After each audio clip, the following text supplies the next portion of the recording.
베네트 전 총리는 2021년 6월부터 2022년 6월까지 1년 조금 넘는 기간 동안 총리로 재직했습니다. 이는 전임인 베냐민 네타냐후 총리가 2009년부터 2021년까지 재임하며 이스라엘 역사상 최장수 총리 기록을 세운 이후였습니다. 전임자의 그림자가 워낙 길게 드리운 탓인지 그는 1년 만에 총리에서 물러났지만 이스라엘과 국제사회는 현재 베네트 전 총리의 행보에 다시 한번 주목하고 있습니다. 연내 사임이 확실시되는 현 네타냐후 총리의 후임자로 베네트 총리가 유력하게 점쳐지기 때문입니다. 이스라엘에선 전직 총리가 다시 한번 총리에 오르는 게 드문 일이 아닙니다. 첫 번째 임기의 경험을 살려 보다 더 능숙하게 나라를 이끌 수 있을 것이라고 생각하기 때문이죠. 실제 현 네타냐후 총리는 2021년 물러난 이후 1년 6개월여 만에 다시 총리직에 복귀했습니다. 그는 앞서 1996년부터 1999년 사이 총리직을 맡기도 했었습니다. 베네트 전 총리는 강경일 변도인 네타냐후 현 총리에 비해 훨씬 합리적인 인물로 평가받습니다. 굳이 구분하자면 중도 우파로 분류할 수 있겠네요.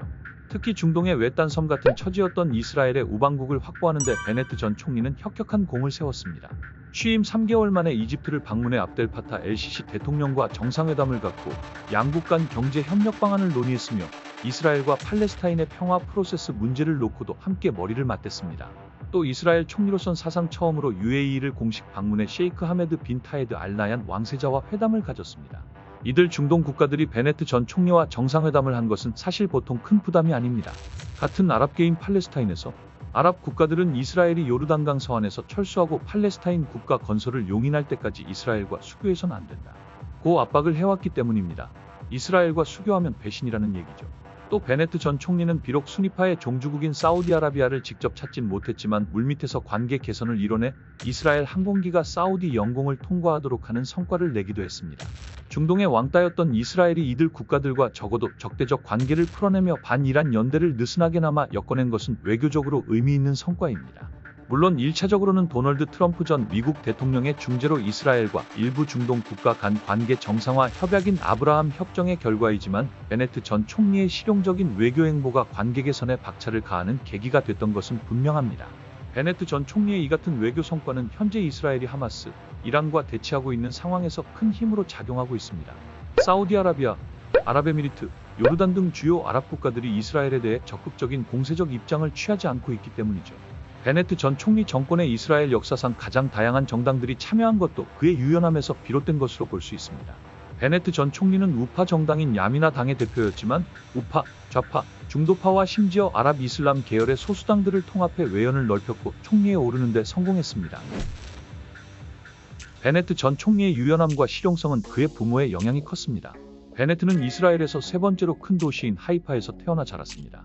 베네트의 부모는 미국에서 이스라엘로 이주한 유대인입니다. 그의 어머니의 가족들은 2차 세계대전 당시 나치의 홀로코스트로 희생됐죠. 베네트의 어린 시절은 이사의 연속이었습니다. 베네트의 가족은 베네트가 1살 때 미국 샌프란시스코로 다시 이민을 갔지만 같은 해 10월 제4차 중동전쟁이 발발하자 그의 아버지는 참전하기 위해 다시 이스라엘로 돌아왔고 전쟁이 끝난 이후 가족 모두 이스라엘로 돌아옵니다.